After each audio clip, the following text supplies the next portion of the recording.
Hello and welcome to the Nano Film Improv Comedy Podcast. I'm Dave Heron. This podcast does not seek to try to teach you how to do improv comedy. No, there's plenty of those around. This podcast charts my own personal journey in the art form, the trials and tribulations I've had, the small successes I've had along the way, from tricks and techniques that I've learnt, either from other improvisers that I've performed or been to classes with, or indeed just things I've thought about on my own. So you're very welcome in joining me on this podcast series.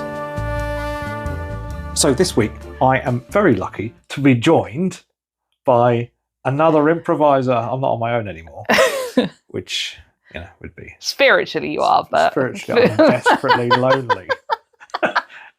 I'm seeking solace and companionship spiritually. But on the improv side, I am joined by the wonderful Emily Joy, or more to the point, I've joined you in your house. Yes. Thank you. No, you're very welcome. You're very welcome. I am somewhat worried that you now know where I live, but that's fine. We've got a neighbourhood watch. It's all right. Yes, I saw the lovely sticker on the side. Yeah. It was very dated, though.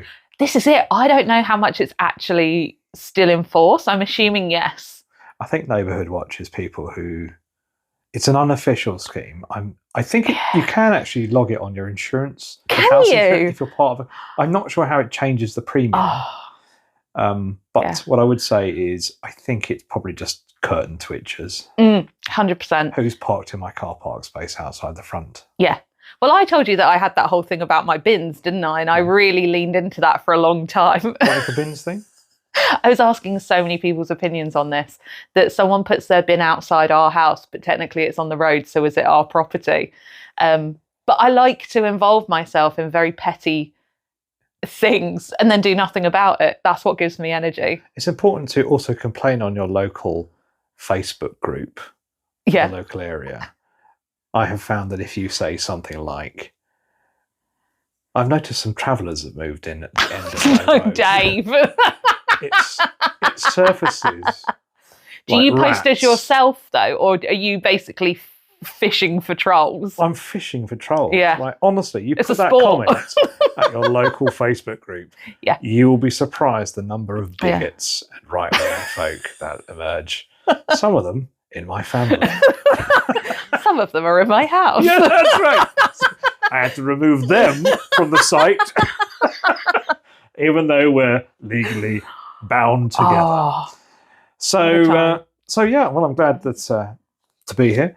So the purpose of this interview, is there a purpose? Just a chat, really? I think it's to tick a diversity box, because I do like to point out that I'm the only woman to be on this podcast, and that makes me very happy. It does make you happy. Yeah, it really does. It either says that I'm scrabbling around looking for material and run out of stuff to talk about. Or it's because I'm interested, more to the point, in some of the things that you have found challenging. But not all. Not all of them. Well, you can share what you want.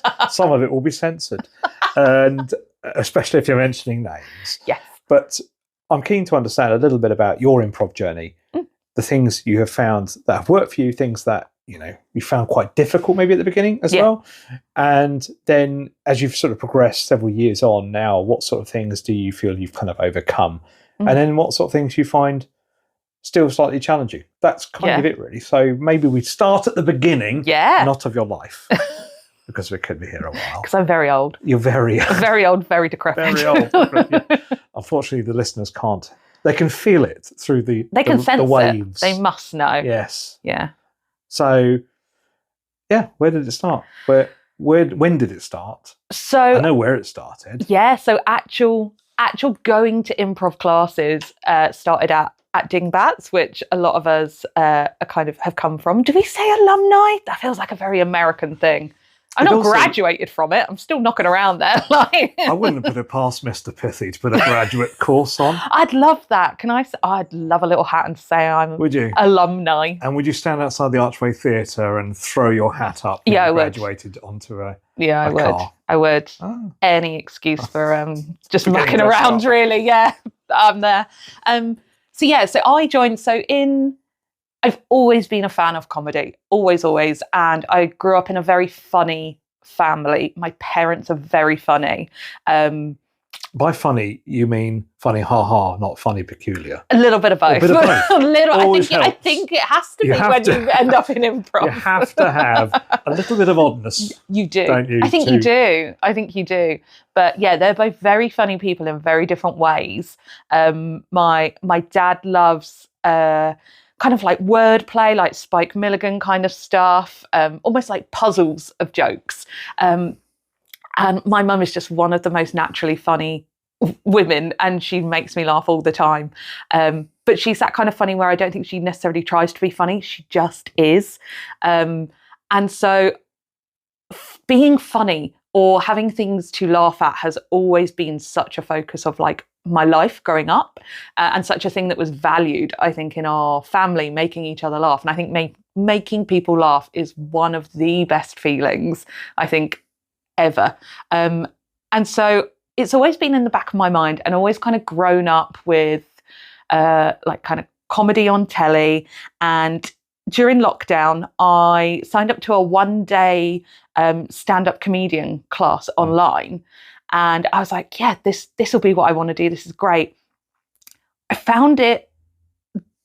still find it very interesting. It very much focused on like the art of writing jokes, which is super interesting, and I think absolutely has its place and is something I'd love to like go back to one day.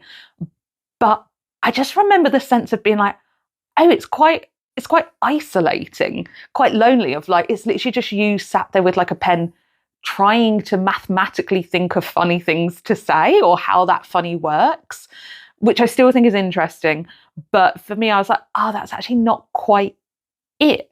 And then I happened to come across, I can't remember how, seeing something about Dingbats Improv, and I was like, yeah, I think it's the group element, like the team element of interacting with people, and particularly coming off of the back of lockdown, which was a very isolating time for a lot of people. That just really appealed. So I went along, I think it might have been like 2021, one of the first in-person sessions they had, went along and just fell in love with it since then. So it's an interesting, I guess, kind of link between stand-up and improv. And I know quite a few. I mean, I've talked about it before. A few other people have talked about it as well. When I started doing improv, I went along because I thought I would benefit my stand-up comedy from learning improv. Yeah. And very quickly, I was like, I'm going to ditch stand-up and just do this thing where you can rock up with no material planned. Yeah. And it can still work. Yeah. So that's quite interesting that you're obviously gone a similar sort of path of trying that out. Had you ever done a gig doing? No. So Okay. it would only ever been on the perfect comedians environment, an online Zoom call. Oh, yes. So At least that way you can do there must be a button to have done canned laughter. So we're like, as opposed to the many gigs I did where you were speaking to an empty room. Oh, and horrendous. I think as well, I think I'm not self-confident enough for, I think, the level of resilience you need to have to be a stand-up comic. Whereas improv, it's all in the moment and you're working with other people. And I think that's what appealed to me so much about improv. I still love stand-up comedy. I love watching it. I love going to see it. And I think it is such an art. And it's something I'd always love to explore again. And that idea of kind of the writing side of things as well, how you craft something. But I think in those early days, I just wanted to be part of something funny. Yeah. And improv gives you that. And I think it's so satisfying as well to have made something up on the spot that is funny. Yes, there is some satisfaction in being at home, writing a joke and then having it laughed at, or people laughing at the joke. Yeah. But I think I personally feel a huge amount of pressure when I was doing stand-up. I'd spend all week or 2 weeks writing these set of jokes and then getting on stage and everyone knowing you've spent time writing this better be funny. Whereas the unexpected funniness of improv, where it's like, people know it's like, it's the brain firing all cylinders with no planning. There's something quite magical I think, about that impromptu laugh and funniness you get from improv. And I totally get that, because I think when I think about stand-up, or when I thought about it, it is basically a statement of you're getting on stage going, I've written some stuff and I think it's funny. And so either people are going to agree with you or they're going to tear you down. Maybe that's a very black and white way of thinking about it, but it does almost feel like you have to prove yourself. Whereas in improv, maybe I enjoy it because maybe the bar is lower. People expect it to be bad. And then when you're actually good, they're like, oh, amazing. I couldn't do what you do. I couldn't make it up on the spot. And maybe it's the viewers having different expectations of what a stand-up comedian does versus an improv. There is a bit of, it's interesting because I've tried to explore this. I think there's an element of magic about improv. Yeah. Right. That, oh my goodness, you created something out of nothing. Whereas with stand-up, it's the whole preparation piece that you have beforehand, or in any other art form, really, to a degree.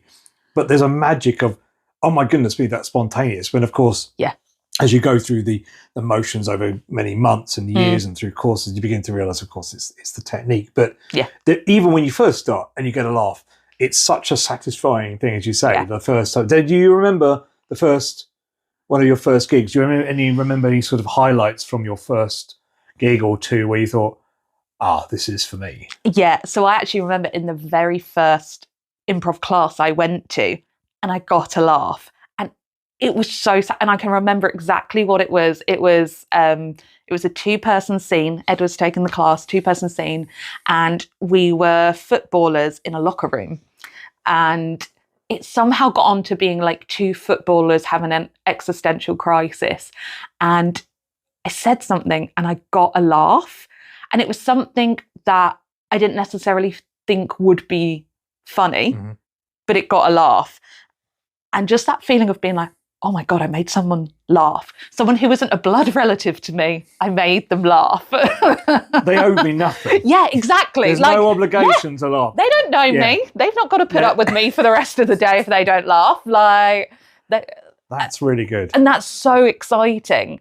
And because I think a lot of us go into improv thinking you have to be funny, you have to make jokes. And actually, through my experience, I found that actually that kills improv. If you try and be funny, it just ruins it. And you see it when you go to see other improv as well. There are people who are trying to use it as a vehicle for stand-up, and it doesn't work. Feedback received. So please really take that away and think about what you've done. This is like some horrendous one-to-one with my line manager.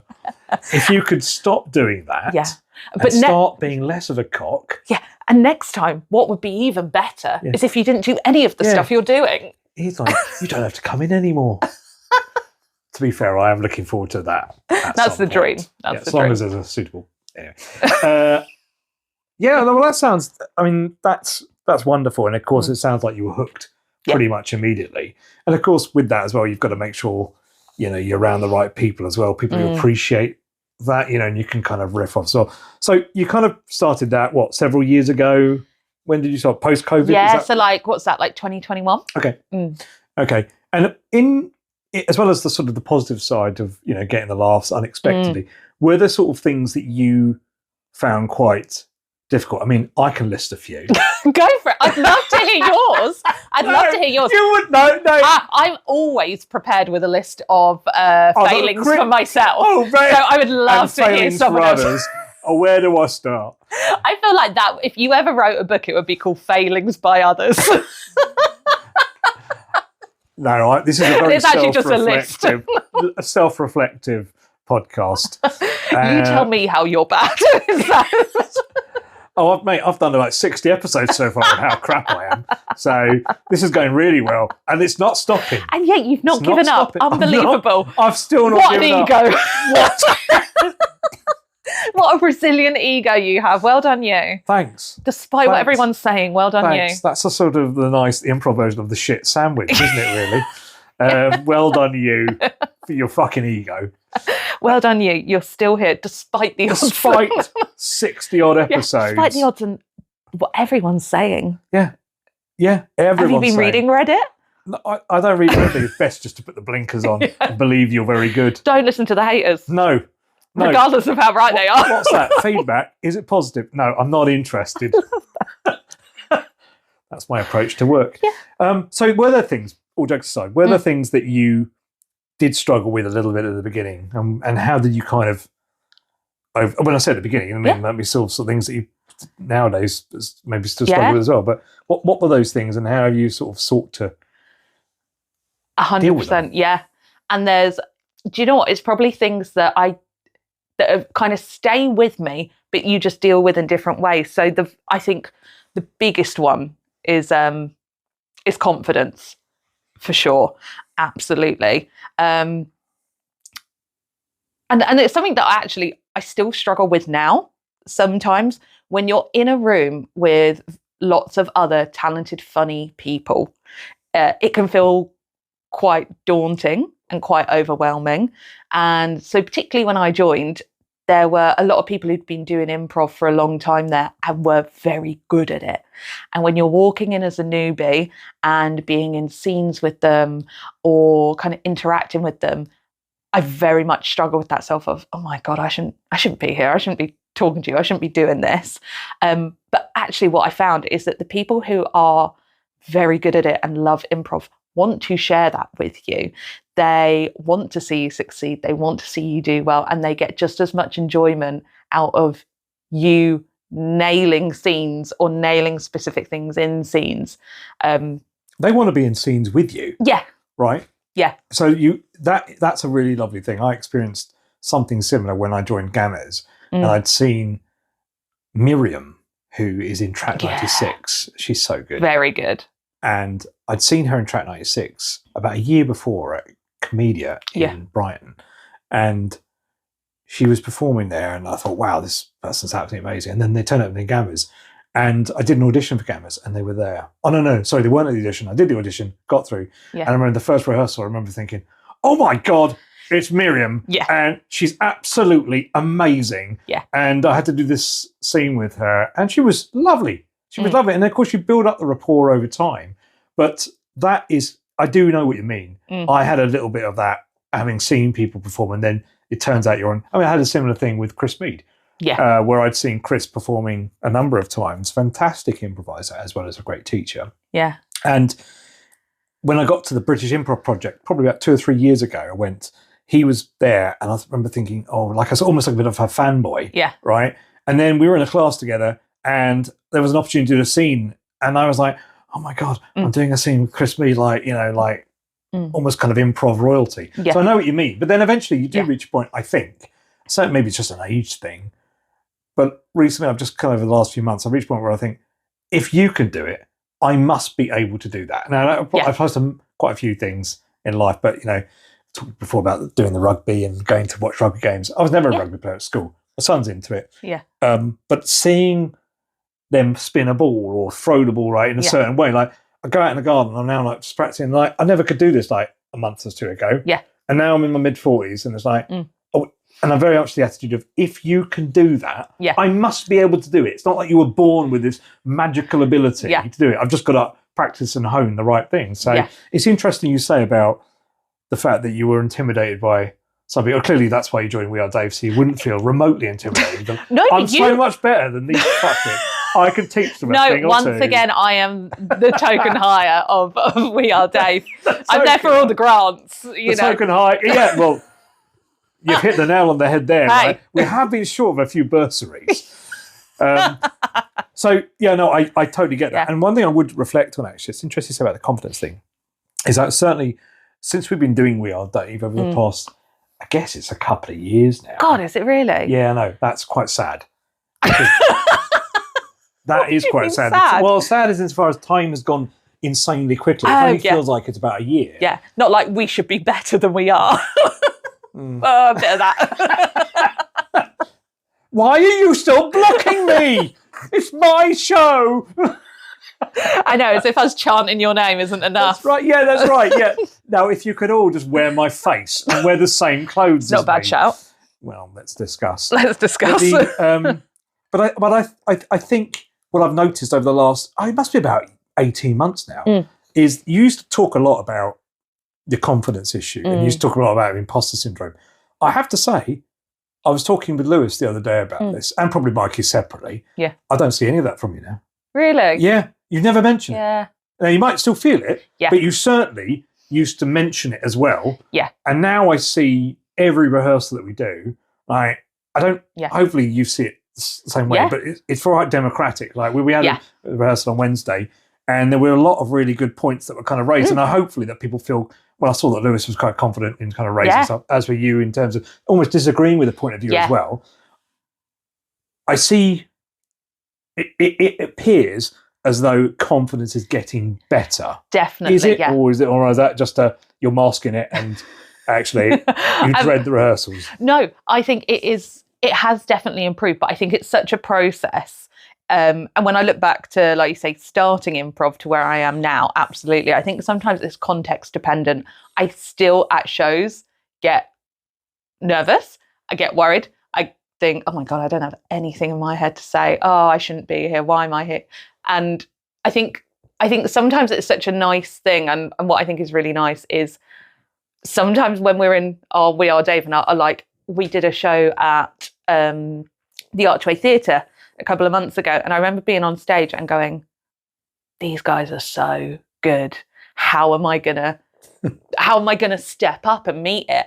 But I think that's such a lovely position to be in when you feel like you're the worst improviser out of the lot, because it's like, I'm improvising with great people. And I try and kind of think of it that way of kind of going, oh, like, actually, I'm really lucky that I get to be part of this. And I think as well, sometimes the confidence thing can, so I used to be a musician before this and grew up, did a lot of music, and I really struggled with kind of stage fright. And I think a lot of that was because it was like classical music and things like that. And you basically had to be perfect. Yeah. And that is impossible because, you know, you're a 13-year-old on a bassoon. Like, you don't have the experience. And also anyone who I think wasn't anxious as a teenager hasn't lived, because I think it gives you such, you have to learn to live with it and kind of work with it. And sometimes I then still have that bit of a battle of kind of going, oh no, like I am okay to be here, like I'm allowed to be here, and trying to not think like, am I good enough to be here? Because that's not the point of improv. The point of improv for me is turn up, have a laugh, have fun. I think sometimes we can get so stuck in doing the perfect improv that actually we forget that this was all meant to be a bit of fun. That's right. So I definitely feel like confidence has improved. I do still sometimes get it though, even in workshops, if it's, you know, people coming forward. I won't always be the first person to put myself forward for things. I still have to work on that. That's interesting. Mostly because I don't know if it's a British thing. I don't know if it's a woman thing. I don't want to be seen as being cocky. Isn't that weird? Where I'm like, I don't want to put myself forward to be like, oh, I can do this, and or like want to be the center of attention, which is mad because I must do at some point. Otherwise, why would I get on a stage frequently? So is it the people you're doing this with? So if you're in a workshop where you don't know people, is there a little bit of anxiety that might come about because you don't know them? Because I have to say, when we do the rehearsals, I really don't see. No, but I think that's because, you know, is that your the four of us? Yeah. Okay. And also, I think we are four very similar minds. Take from that what you will. That's a horrifying thought. But I think we've all got very similar sense of humours, very similar approaches, and I think we're all quite open. In that it's taken us a while to get there, but I would say I'm now at the point where I could turn around to any of you and be like, what was that? Yes. And I hope you would do the same to me. Yes. And you do. No, we do it to Mikey. Sorry, I really feel I should.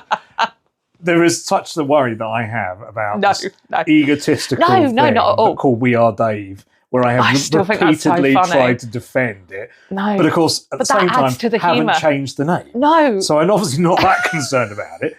But I think you're right. And remember that we did some of the scenes when I'm going to touch on the subject now. Let's see whether it gets Cut. But when I think about some of the early rehearsals we had where the jokes were smutty, right? There was a lot of, wanking jokes. Yeah. Lots of wanking movements, not actual wanking.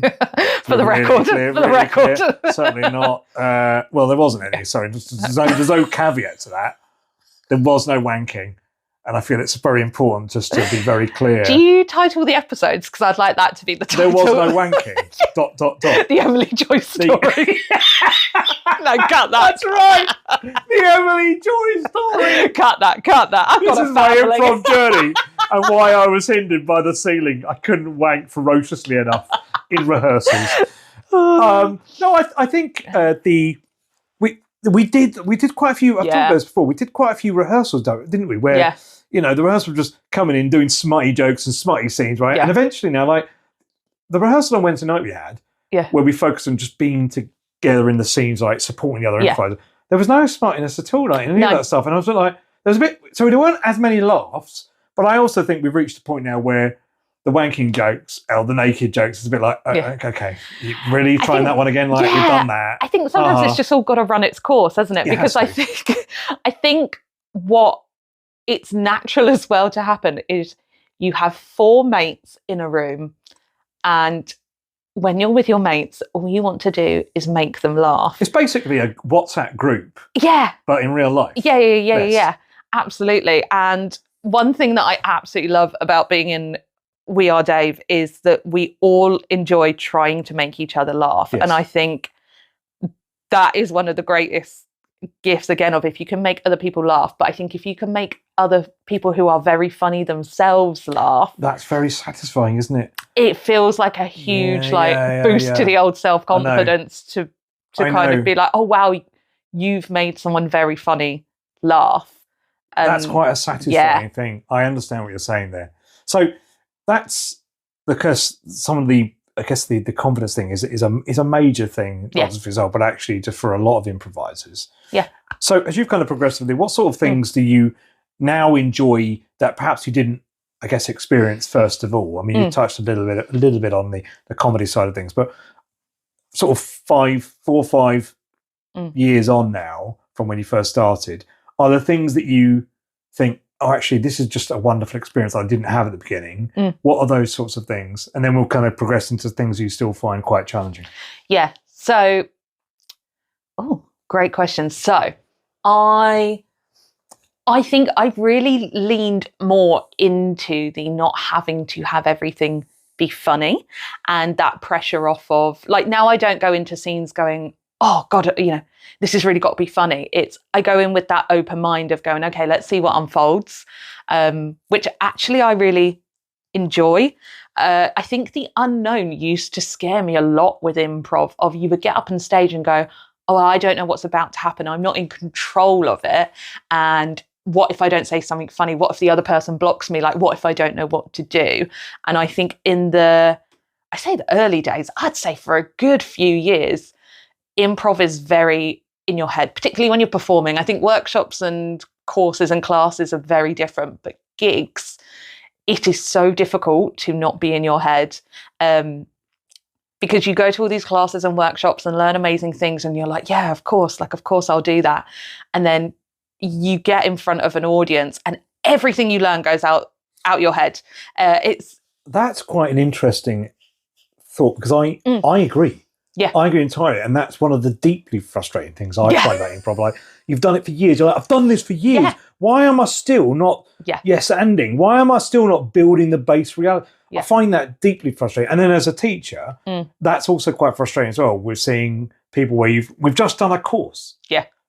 And literally that's just gone out the window. Yeah. Like, why wouldn't you go, oh God, that's a major thing that I need to work on for the next few weeks and months? Yeah. It's interesting you've observed that as well. Yeah. And I think that's where you go from being in fear performing sometimes, or that kind of nervousness, into actually being able to enjoy that you're about to get up on stage and not really know what's going to happen.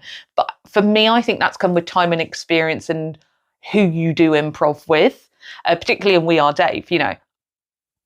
Basically, I'm like, I could not be there one day and you guys would still be fine. Like, it's very safe pairs of hands. We all work together. And I think I love that element of the teamwork. So I think leaning into that fear, and when you're performing, not necessarily feeling like you've got to have it all figured out, and also not necessarily feeling like you've got to do the perfect improv. I think in the early days, I got very bogged down in theory, and I think theory is great and amazing while you're learning it. I would say I'm a rubbish improviser because I don't really go and do the research. I don't really go and read all the books. I know I should. I know I'm meant to. But life gets in the way. I'm not sure you are meant to. I think it's interesting you say that.